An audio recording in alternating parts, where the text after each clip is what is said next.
Okay, thanks everyone. A quick geography lesson. Who knows where Australia is? Hand up. All right. So who knows where the state of Queensland is? Ooh, a couple. I'll click on the next slide to show you. It's the top right-hand corner there. It covers just over 20% of the continent of Australia.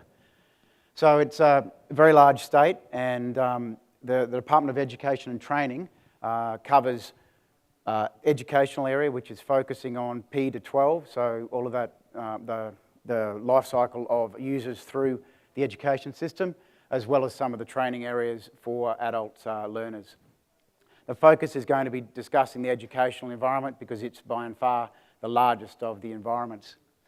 In terms of size, you can see there, I've got some great slides of Europe in terms of the size of the state compared to the countries there. To give you a bit of perspective here in the US, it's approximately almost 2.5 times the size of the state of Texas. So the state is pretty big. In terms of numbers of people living in the state, it's nowhere near as populated as the US, obviously, but we do have some significant challenges around geography. So the distance from the head office through to some of the remote schools is significant. You know, a bit like having your head office in London and your further school on the Russian border or down in Rome. And on top of that, some of these schools in remote Indigenous communities on islands and off the coast of the northern part of the state. And the network links are pretty poor.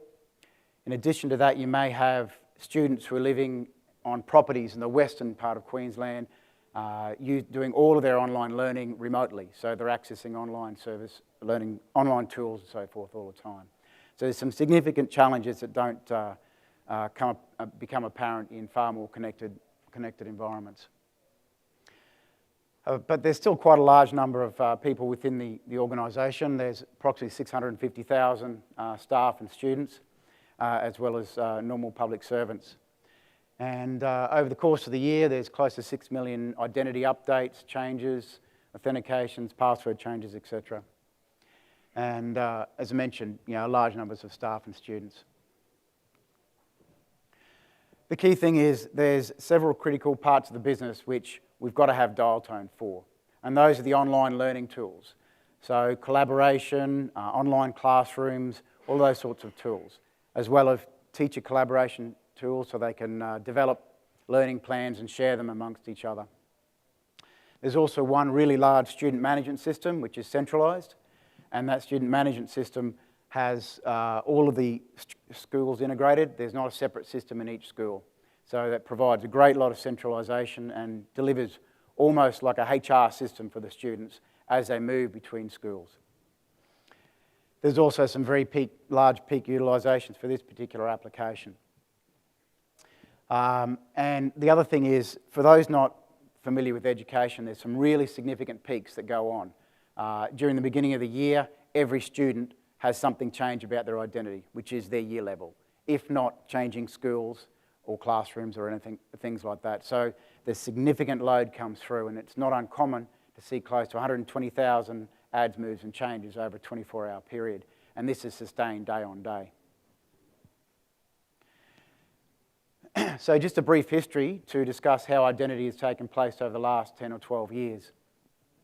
Back in 2003, there was an implementation of a managed internet service, which was email, web hosting, content filtering. It's what we refer to today as private cloud. So it was a service put in. The point to highlight this is to show that the department themselves were very, very mature. Even back then, they were interested in putting in a system that was managed and delivered a centralised directory solution to enable them to build other services on top. So this is right back in then. And on top of that, they put in place or developed a strategy at the tail end of that for identity and access management across the department. So they were very, very visionary, driven from the CIO and down. There was a significant maturity, as I mentioned. There was some tactical deployment as well as vendor engagement. A full tender went out to market, and for full access management, identity, provisioning, lifecycle, and included federation. Even back then, we wanted to be able to have tools that supported federation because we could see that was what was coming next. So that deployment was a very large program of work that took place from 2008 to 2012 and is what we'd refer to now as Identity 1.0 build, which is a full life cycle, as I mentioned, and traditional web access management focusing on on-premise, though we did actually build in 1 or 2 federation components at the time. In parallel, as I mentioned, the central student management system was built. So from then on, there was a bit of a collective taking a breath because it was a big impost on the department to deploy that infrastructure and obviously a big cost as well. So we sat back and looked at what we'd done. Really the question was, what is it that we built and what's this cloud thing? Time had overtaken us. We'd moved forward. There's all of this cloud infrastructure coming in, platform as a service, discussions happening, and the government, the state government put in edicts about moving towards cloud and services-based architectures. So it took time to revamp and review.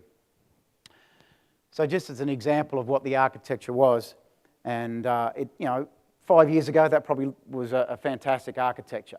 Now I call it my scary slide, where we've got lines going everywhere, and that really doesn't tell a story of the number of load balancing infrastructure components, of clusters of access management solutions.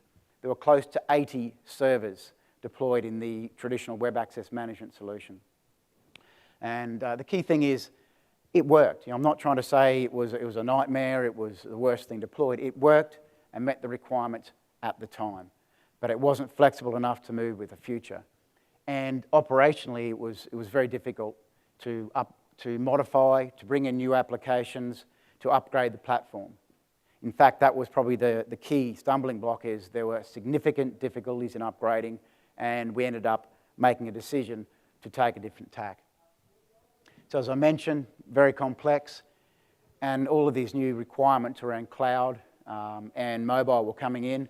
We needed something that we could adapt to and manage in a more flexible environment.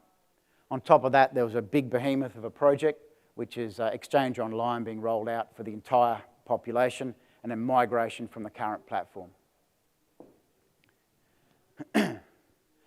Okay, so obviously a rapid change was required and time for a new approach. So a decision was made to replace the access management solution.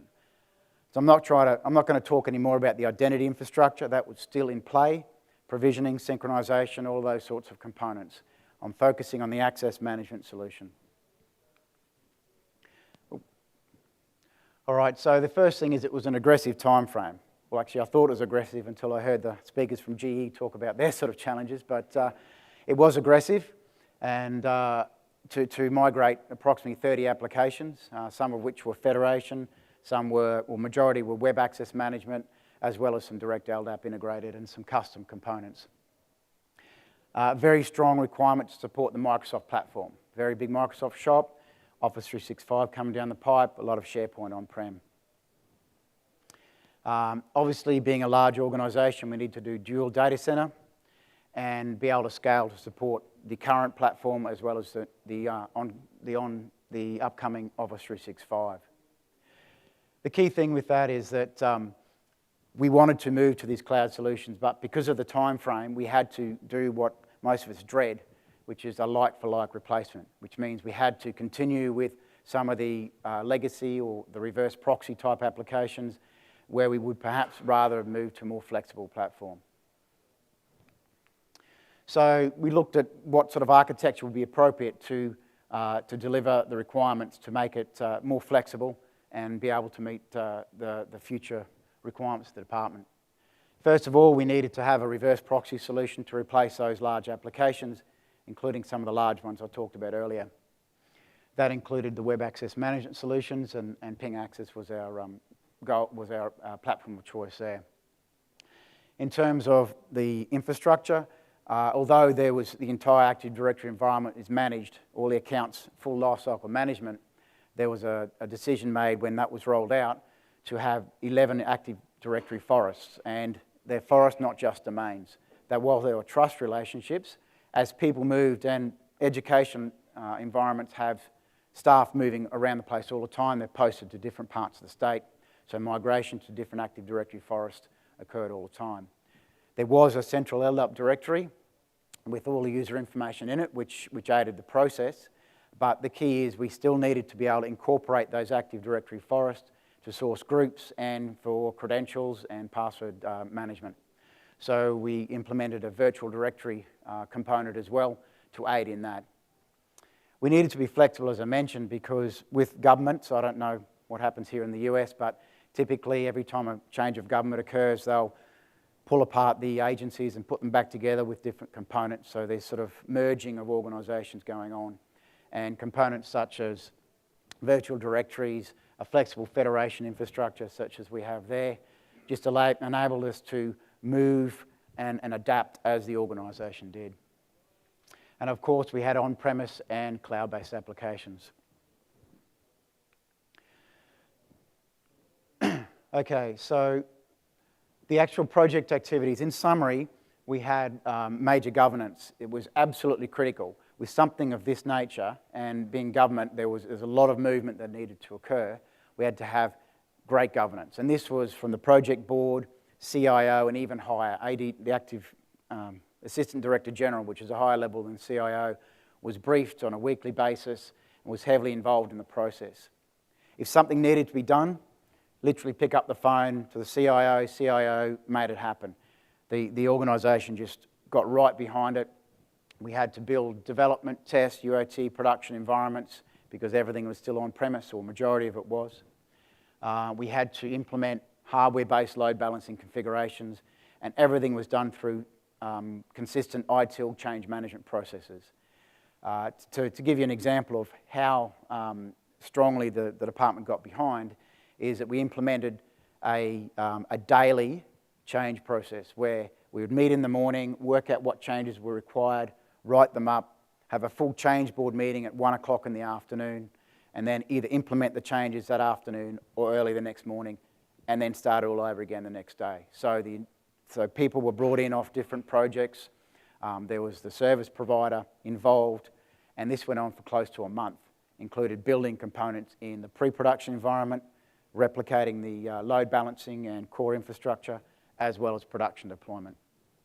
And on top of that, obviously, each of the applications needed to be tested, needed to have migration plans and support plans, operational handover, and sign-off.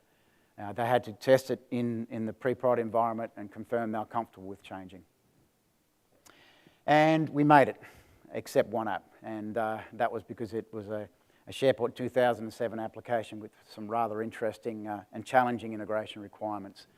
But although June 2014 is nearly 12 months ago, there was significant work has continued since, which is obviously rounding up that last application and writing some custom integration components for that.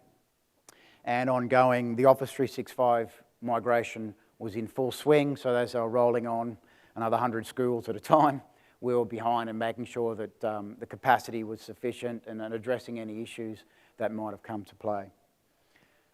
And also, we've done a full upgrade of the application suite, of the infrastructure suite since then, as well as dealt with a large number of applications that come on board. It's almost like, and me, and me, and me. There's always something coming in. New online learning services, new online library services. It's almost like we could have just got it in time in order for all of these applications to be enabled.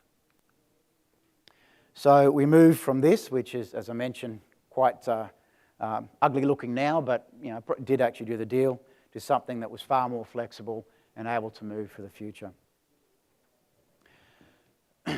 So some of the key things we got out of that is we're able to then put in place patterns and a framework for managing application integration, something that the previous speaker talked a little bit about, talked about how do we get things involved, how do we get the application owners together, the operational support team together, how do we make that work? And in addition to that, there was some key requirements. In the educational community, we're dealing with minors, with young kids, so duty of care is absolutely crucial, and that drives almost everything throughout the department. And the key thing with that is they wanted to keep the identities on premise. They wanted to keep it where they could manage those credentials, make sure they're not compromised. They needed to, because of that, they needed an on-premise identity provider, and also to support the web access management components, they needed an on-premise identity provider as well, and to support the on-premise applications. Almost every new application from now on, however, is cloud apps. So we've now starting to address more and more applications coming in the cloud. At the moment, they're still using the on-premise identity provider, but we're keeping a very, very close eye on how the maturity comes in the cloud identity based solutions such as Ping 1 and Azure. As I mentioned, Azure and Microsoft is a very strong platform within the department, though because of the way that's set up, there will actually be 2 Azure tenancies, and so some challenges around that might be met by Ping. But either way, very strong Microsoft flavour, which has been enabled. In fact, the components we've talked about, from the virtual directory through to the federation components, have provided a flexible platform and glue to be able to glue it all together. So in summary, we do have standard patterns for internally developed applications and as a service components. Another emerging area which we've been working on in the last 6 months is the management of the infrastructure as a service components, the privileged account management components. So for those of you aware, whether it's AWS or Azure, you need a privileged account in there to be able to create and manage your infrastructure, to set up your VNets and your LANs and your platform as a service components. At the moment, within the Microsoft world, by default, that's a live ID. So that's very difficult to manage. Obviously, if someone leaves the department, you've got to have very, very good processes to manage that. So we're doing quite a bit of work right now to bring that into the provisioning lifecycle process and also into the authentication, the federation solution as well, to ensure that when people go out and carry out this sort of functionality and work in the cloud, that they're managed in the appropriate manner. And obviously mobile is a big push, and we've got an application that we're moving through. In fact, there's 2 coming through now, which are utilising the OAuth for authentication, and they're native OAuth apps. They're not SAML apps. So they're authenticating against the core infrastructure, and they're also using Ping Access as a resource server to access the application from an API access. And the APIs themselves are deployed on that platform and surfaced through there. So everything's tied together. It's not perfect, as anyone would tell you, and quite a rapid deployment meant obviously there was some compromises. But over time, each of those applications, many of the reverse proxies will move to a cloud, and so forth. We'll actually reduce our footprint on premise for web access management, and probably focus on utilising it more for the API control and mobile access. So really, we've put some architecture and infrastructure components in place to enable the department to move to the cloud and adapt to what's next, because it's a bit like the terminology I saw from GE saying it's akin to changing the tyres on an accelerating car. And we've got something in there now, and it just doesn't stop. But at least we've now got flexible components to be able to adapt to the future. So on that note, that finishes the presentation. Do we have any questions? Sure. Can you say a little bit more about the thinking behind the desire to keep the identities on-prem and either an internal identity rather than using, say, Azure AD? Yeah, well, most of it comes down to the duty of care around students. They're from preschool all the way through to senior students, and they're all minors. So there was a strong desire to maintain the identity, particularly the life cycle on premise, and we wanted to manage authentication to reduce risk, to ensure if there was any issues or challenges around delays in provisioning, that if we disable a person, they're disabled straight away, and there would be no compromise. In the future, I actually expect some evolution to go, some movement in that space, and perhaps move to authentication in the cloud, or either Azure or Ping 1.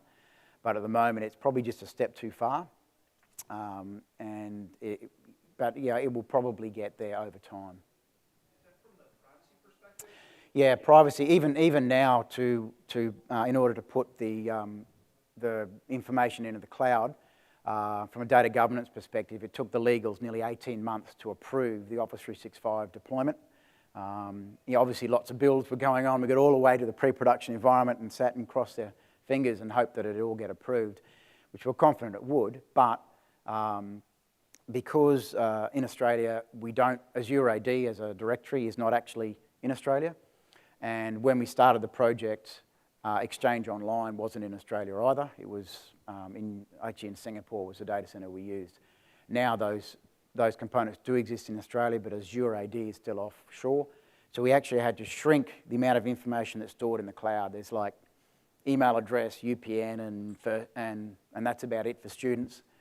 Staff have a little bit more. So really, it's an application in the cloud, and Azure is providing the profile store for authentication into that service, and there's some significant other management components on-prem as well. Yep. As your user base is principally minors, what kind of challenges do you have regarding strong authentication or the risk of leak PII from people who don't have its own client to detect? Yeah, that's a good question. The short answer is we have very little strong authentication spread across the board. It's just too difficult and has been to date. However, I suspect that will come now that solutions are easier with the sorts of options available in either the Ping stack or the Azure stack. You've now got your phone, your swipe, you've got keys, you've got all the options that make that a lot easier. In the past, it was about sending a token out.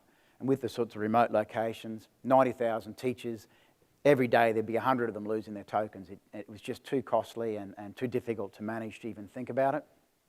There's some additional step-ups within couple of the more critical applications to add that second layer beyond authentication. And we have the capability, as I mentioned, with the products we have now to step that up once we get a little bit more time to work out what applications need to have that strong authentication. Yep. What are the use cases for the mobile initiative? Is it also based on app-based? And what is the solution that you use for mobile? Yeah, at the moment, the key one that we're working through is an app-based. It's not browser-based. So obviously, browsers can be used to access it if you're on your mobile device. But the use case is actually teachers walking around the school and dealing with behavioural issues or challenges, things that happen in the school grounds. So often they're out, someone's tripped over, broken their arm or whatever. They want to take a picture, or they want to write it up whilst they're out in the playground. They want to take a picture and enter that straight into the student management system for record and so forth. So the goal for that application is to provide teachers with something they can do that for. So again, as I said, native APIs through and authentication through the OAuth server, which is Ping Federate. And when they access the APIs are protected by Ping Access. No, it's a third-party provider that's developing the application, but everything's from the app itself. The app makes a call straight to the OAuth server, and then API call directly down to Ping Access. And it's obviously got 2 levels of reverse proxy, and it's encrypted all the way through. So there's encryption at the front end hardware layer, at Ping Access, back-end hardware layer, and also at the application. So encrypted 100% of the way through to the endpoint. One last question. Sure.